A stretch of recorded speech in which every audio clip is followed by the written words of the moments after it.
Ghatkesar circle 6వ zone లో ఈ రోజు ఆర్యవైశ్య ఫంక్షన్ హాల్లో గట్కేసర్ 6వ జోన్ బూత్ కమిటీ ముఖ్య నాయకులు సమావేశం. గట్కేసర్ సర్కిల్ బీఆర్ఎస్ పార్టీ అధ్యక్షులు బండారి శ్రీనివాస్ గౌడ్ గారి అధ్యక్షతన జరిగింది. ఈ సమావేశంలో టీఆర్ఎస్ పార్టీని క్షేత్రస్థాయిలో ఏ విధంగా బలోపేతం చేయాలని, ప్రజలతో ఏ విధంగా సత్సంబంధాలను పెంచుకుని వారి సమస్యలను తెలుసుకుని పరిష్కార మార్గాలను అన్వేషించాలని చర్చించారు. ఈ కాంగ్రెస్ ప్రభుత్వం చేస్తున్న ప్రజా వ్యతిరేక విధానాలను ఎప్పటికప్పుడు ఎండకట్టాలని వక్తలు బూత్ స్థాయి కార్యకర్తలను దిశానిర్దేశం చేశారు. అనంతరం కొంతమంది కాంగ్రెస్ నాయకులు మల్లారెడ్డిపై, వీఆర్ఎస్ పార్టీ నాయకులపై అబద్దాల ప్రచారాలు చేస్తూ వారి నీచ బుద్ధిని ప్రదర్శిస్తున్నారు. బండారి శ్రీనివాస్ గౌడ్ గారి హెచ్చరికల నేపథ్యంలో ఈ రోజు రైల్వే వంతెన పనులు ఈ స్థాయికి రావడానికి 90% పనులు పూర్తి కావడానికి సహకరించిన మల్లారెడ్డి గారిని విమర్శించడం కాంగ్రెస్ పార్టీ నాయకులు చేతకానితనానికి నిదర్శనమని, 5 సంవత్సరాలు గట్కేసర్ గ్రామానికి సర్పంచ్ గా ఉండి గట్కేసర్ గ్రామానికి ఏం చేశారో ప్రజలందరికీ తెలుసు. ఈ కార్యక్రమంలో గట్కేసర్ మున్సిపాలిటీ మాజీ వైస్ చైర్మన్ పలుగుర మాధవారెడ్డి, గట్కేసర్ రైతు శాఖ బ్యాంకు మాజీ చైర్మన్ సారా శ్రీనివాస్ గౌడ్, మాజీ డైరెక్టర్ రేసు లక్ష్మారెడ్డి, నాయకులు మేకల నర్సింగరావు, చందుపట్ల వెంకటారెడ్డి, షేక్ జహంగీర్, బండారి ఆంజనేయులు గౌడ్, గోపాల్ రెడ్డి, ఎం పాల సుధాకర్ రెడ్డి, బొక్క విష్ణువర్ధన్ రెడ్డి తదితరులు ఈ కార్యక్రమంలో పాల్గొనడం జరిగింది.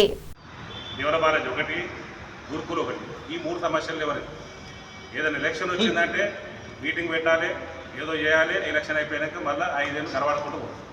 మా దాదాపు 30 ఏళ్ళ నుంచి 20 ఏళ్ళ నుంచి ఇదే జరుగుతుంది. ఫస్ట్ 30 ఏళ్ళ కింద ఆ ఫ్లైఓవర్ ఏదో ఇక్కడ నుంచి టీషర్ట్ చేసుకుని ఉంటే అటు హైవే రోడ్కు ఇటు కండపూర్ రోడ్కు కరెక్ట్ ఇటు మంచిగా ఉంటుంది. అప్పుడు లీడర్లు కూడా అప్పుడు ఏం సపోర్ట్ చేయలేదు. సరే అది అప్పుడు వెనుకటి కాలం అయిపోయింది. తర్వాత వచ్చిన లీడర్లు మళ్ళీ 20 ఏళ్ళ నుంచి ఉన్న లీడర్లు ఇప్పుడు అప్పటి నుంచి ఉన్న లీడర్లు ఇప్పుడు ఉన్నారు.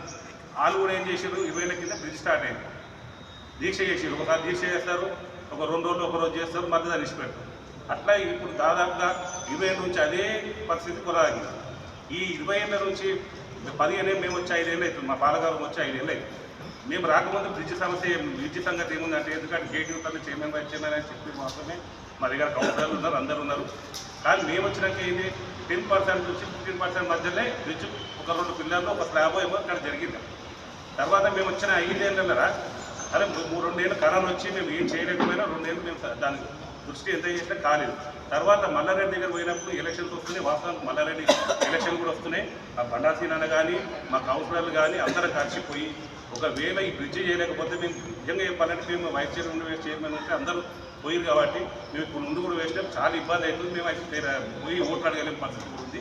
కాబట్టి మీరు ఎట్లా నన్ను చేయాలంటే అప్పుడు 3 కోట్ల రూపాయలు మల్లారెడ్డి పాత కాంట్రాక్టర్ సీరన్న చెప్పినట్టు పాత కాంట్రాక్టర్ చేయకపోతే వాళ్ళు తీసేసి కొత్త కాంట్రాక్టర్ 3 కోట్లు ఇప్పించి కొత్త కాంట్రాక్టర్తో ఇప్పటివరకు ఆయన 80% బ్రిడ్జ్ పనులు మొత్తం మల్లారెడ్డి పీరియడ్లోనే అయింది. మల్లారెడ్డి దర్చుకుంటేనే అయింది. మల్లారెడ్డి కాకుండా కాంగ్రెస్ నాయకులు యువ నాయకులు కూడా ₹1 కూడా గట్టికేసరి పెట్టింది లేదు. అప్పుడు కూడా బీఆర్ఎస్ అప్పుడు సుధిరెడ్డి అప్పుడు మాధుర్ ఫైర్ కాల్ నుంచి ఈడబ్ల్యూఎస్ కాలనీ వరకు వేసిన రోడ్డు అప్పుడు బీఆర్ఎస్ ఉన్న టీషేప్ అయితే కుదరట్లేదని చెప్పి లాస్ట్ ఎల్షేప్గా డిన్నర్ వచ్చింది. ఈ దానివల్ల ఫండ్స్ ఏమొచ్చినాయో మొదలు పెడతా ఉంటే దానికి ఆటంకాలు రావడం. దీనికి టెక్నికల్ ప్రాబ్లం అయితే సాక్షి అని చెప్పింది 100% కరెక్ట్. ఒకసారి పొలాంగ్ అయితే రేట్ వర్కౌట్ కాదు, ఏ కాంట్రాక్ట్ అనేది చేయడు, రీకాల్ చేయాల్సిందే. కానీ సింగన్న గారు పూర్తిగా చెప్పింది ఆ విషయం, అది ఓకే. ఆ తర్వాత సుధిరెడ్డి గారు ఎమ్మెల్యే ఉన్నారు. అసలు సుధిరెడ్డి అన్న తలుచుకుంటే ఆయన పీరియడ్లు అయిపోయే మాటలు ఏమని నుంచి సుధిరెడ్డి తెలిసిన విషయం. ఆయన ఎమ్మెల్యే పీరియడ్లే కాంట్రాక్టర్ వచ్చాడు. ఎందుకంటే లోకల్లో ఆ కాంపన్సేషన్ ఇప్పిస్తే సుధిరన్న బతిలాడో బెదిరిస్తున్న కూడా హిందువులు ఆ అగ్వ కాలం ఆ సుధిరన్న కూడా ఎందుకో కొద్దిగా నెగ్లెక్ట్ చేయడం. కాకపోతే ఏంటంటే మన మల్లారెడ్డి ఉన్నప్పుడు మీరు అందరూ పెద్దలందరూ చెప్పినట్టు 85% 90% కంప్లీట్ అయింది. మనం ఎంత మొత్తుకున్నా ఏం చేసినా లాభం లేదు. ఇప్పుడు ఏంటంటే గవర్నమెంట్ ఆ చేతులు ఉంది, కాంగ్రెస్ గవర్నమెంట్ ఉంది, వాళ్ళు పట్టించుకొని ముందుకు నడిచి చేయాలి. కాకపోతే ఇప్పుడు ఎలక్షన్లు వచ్చినాయి కాబట్టి ఏదో ఒక స్టంట్ చేసి కాంగ్రెస్ నాయకులు ఇక్కడ నిరాహార దీక్ష చేస్తాము, ఆమరణ దీక్ష చేస్తామని చెప్పి దానికి వీళ్ళకి తెలుసు. మేము నువ్వు కూర్చోరాను నిరాహార దీక్షల ఆమరణ నిరాహార దీక్షల మేము వచ్చి మేము ఏదో పరిష్కరించినట్టు చేస్తాము, అప్పుడు మన పార్టీకి పేరు వస్తుందని వీళ్ళు అనుకున్నట్టు నాకు కనిపిస్తున్నారు. అది మీరు కూడా అందరూ ఆలోచన చేయాలి. కాకపోతే ఏంటంటే మన పార్టీ వాళ్ళు కూడా అక్కడక్కడ అంతగా మన పార్టీ వాళ్ళు అవేర్నెస్ తీసుకొచ్చి ఈ కాంగ్రెస్ వాళ్ళు చేస్తున్న పని మనం అందరము ఇంటి పక్కన కానీ ప్రతి ఒక్కరికి మనము కూర్చోకుంటున్నట్టు చెప్తేనే మనకు బాగుంటుంది. ఎందుకంటే తప్పు చేసేది వాళ్ళు మన పార్టీని ఎత్తేసి మన మల్లారెడ్డి దిగుడు అంత సమంజసం కాదు. ఇది వాళ్ళు కాంగ్రెస్ వాళ్ళు వీళ్ళు మాకు మూల్యం చెల్లించుకోవాల్సిన అవసరం వాళ్ళకే ఉంటుందని నేను తెలియజేసుకుంటూ మీ అందరికీ మాకు తెలియదు. అదే టైం ఇచ్చారు అని అడగాలి. ప్రభుత్వంలో వాళ్ళే ఉన్నారు కదా, రాజీనామా చేసి చేత అయితే అప్పుడు టైమింగ్. ఈ కాంగ్రెస్ పార్టీకి రాజీనామా చేసి నేను ధర్నా చేస్తున్నా అని టైమి. ఈ దొంగ ధర్నాలు మస్తు చేసారు. 2 గంటలు కూడా చేతగాలి ధర్నా చేసి చెప్పెట్టు. సరే ధర్నా ఓ జేసీ ఏర్పడ్డారు, అఖిల పక్షం ఏర్పడ్డారు. పడుకొని 22 రోజులు నిరాహార దీక్ష చేసింది. కట్టిందా ఒక్కరోజున వచ్చినా ఆయన ఒక్కరోజు సంఘీభావం తెలిపినావా? కుల సంఘాలు వచ్చినాయి, అందరూ అన్ని పార్టీలు వచ్చినాయి, రాష్ట్ర నాయకులు వచ్చారు, అంత రాష్ట్ర పార్టీ నాయకులు వచ్చారు, యూత్ వచ్చింది, అందరూ వచ్చారు. ఎందుకు రాలేవాళ్ళను అంటే ఒక్కనే పోటు కాదు కట్టేసారా? ఎవరు లేడా? ఇక్కడ అంతమంది ఎక్కడ వాళ్ళు అందరూ పని చేయడానికి వచ్చారు కదా. నువ్వు కలిపిపోయి మనకోసమని లేదా? కొన్ని మర్యాద ఇచ్చే తెలియలేదు వీళ్ళకు. చిన్న పెద్ద గౌరవం లేదు, నమస్తే పెట్టి తెలియలేదు వీళ్ళకు. గౌరవం ఉందా వీళ్ళకి ఎవరికైనా? చిన్న పెద్ద గౌరవం ఉందా ఈ నాయకులకి, ఈ గౌరవాలకి, కాంగ్రెస్ వాళ్ళకి ఉంటాను? రెడ్డి గారే 90% చేసిండు, ఇంకా 10% కూడా చేపిస్తాము. ఎందుకంటే ప్రత్యక్షంగా మల్లారెడ్డి గారు చేసిన పనులు మేము కూడా కనిపిస్తున్నాయి.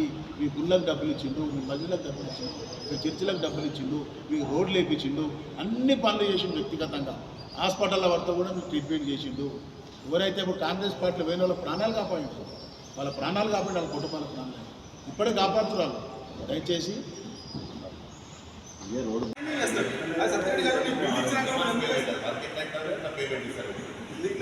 బిల్లు ఇచ్చిన సత్యరెడ్డి గారు ఎందుకు కాంట్రాక్ట్ చేస్తామో నిలదీదాం.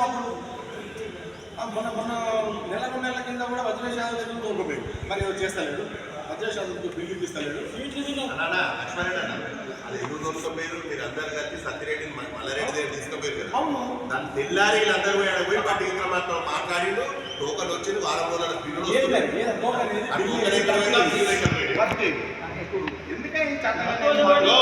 మనం ఏదైనా కోరుకుంటే దానికి ఎమ్మడే ఊరుకుంటాం. అది అంతా ఎలక్షన్ వస్తున్నాయి, ఓట్ల దగ్గర మీరు అనుకుంటారు. కానీ మేమేమో టింపాలు పడతాం, మాకు ఓట్లు పడతాయి, మేమేమో మూమెంట్ చేస్తాం. పోయి చెప్పి గురుకులు కాలేదు ఈ స్కూల్ని. నువ్వు ఉత్తరాలు పెడతాడు, స్కూలే బంద్ అయిపోయింది. ఆడ స్కూల్ బంద్ అయిపోయింది. ఇలా పుణ్యమా అని తీసిపడితే మీరు గురుకుల స్కూల్ బాత్రూమ్ కట్టేయలేదండి. ఈ ప్రభుత్వం వచ్చినాక మా ప్రభుత్వం వల్ల 3 బిల్డింగ్లు కట్టినాము. ఈ ప్రభుత్వం వచ్చినాక ఇంక 3 బిల్డింగ్ కట్టి బాత్రూమ్ కట్టరా? అందరు తలాయిని స్టూడెంట్ అందరూ కలిసి తలాయిని పైసలు బాత్రూమ్ కట్టిస్తున్నమాట. చేతగానే ఎందుకు మాట్లాడతారా? విధవాళ్ళ మీకు చేతగానప్పుడు ఎందుకు ఇవన్నీ ముచ్చట మాట్లాడాడు? పిల్లలకు బాత్రూమ్లు కట్టారా? ఆయన స్కూల్ బిల్డింగ్లో అయి బాత్రూమ్ కట్టారా? ఇంకా ఏం దీని గురించి పేద దాని గురించి బ్రిడ్జ్ గురించి దాని గురించి మాట్లాడే అర్హత ఉందా? మల్లారెడ్డి గురించి మాట్లాడే అర్హత ఉందా? ఆ స్థాయి అయినది నాకు అర్థం కాదు. కానీ ఆ కాంట్రాక్టర్ సత్యరెడ్డి గారు ఆయన పని చేస్తున్నాడు, ఆయన బిల్లు ఇప్పియాలి. మీకు చేతనైతే ఇప్పియరా చెప్తే చెప్పురు. మళ్ళీ రండి అందరం కలిసి పోదాం, అందరం కలిసిపోయి కొట్లాడదాం, అడుగుదాం ప్రభుత్వాన్ని. మా ఎమ్మెల్యే గారి దగ్గర రండి, మా వైస్ చైర్మన్ చెప్పినట్టు రండి. 3 కోట్లు ఇచ్చినవాడు ఇంకా 3 కోట్లు ఇవ్వడా? ఆ 3 కోట్ల బిల్లు కూడా ఇప్పటివరకు ఆయనకి ఇవ్వలే. ఇంకా 3 కోట్లు ఇస్తారని గ్యారెంటీ అండి. మీరు కాంట్రాక్టర్ బిల్లు ఇస్తేనే కదా డబ్బులు వాపసు ఇచ్చేది. ఆయన పైసలు బిల్లు ఏం ఎరికెళ్ళి వస్తాయి ఆయన పైసలు. 3 కోట్లు ఇవ్వలే. ఇంకా 3 కోట్లైనా మేము ఇప్పించడానికి సిద్ధంగా ఉన్నాం. కానీ దద్దమల్ల బిల్లు ఇప్పారు. చేత కాదు, ఆఫీసర్ కావాలనే ఉద్దేశం ఉన్న 6 కోట్లు వదిలిపెడతారండి. వాళ్ళు ఇంతమంది ఉన్నారు కదా పెద్ద. రేవంత్ రెడ్డి బొమ్మ పెట్టుకొని తిరుగుతారు, రేవంత్ రెడ్డి దగ్గరికి పోతారు, రోజు రేవంత్ రెడ్డిని కలుస్తున్నామంటారు. ఇది చేతనైతే వాళ్ళకి ఇప్పియడానికి ఎందుకు చేతనైతే లేదు? కాంగ్రెస్ పార్టీలకు ఎందుకు పోయారు మీరు అంతా? టీఆర్ఎస్ పార్టీలో గతంలో బీజేపీ అంటారు, బీజేపీ వెళ్ళి కాంగ్రెస్ వెళ్ళి మళ్ళీ టీఆర్ఎస్ వెళ్ళి మళ్ళీ కాంగ్రెస్ వెళ్ళి మళ్ళీ బీఆర్ఎస్ మళ్ళీ కాంగ్రెస్.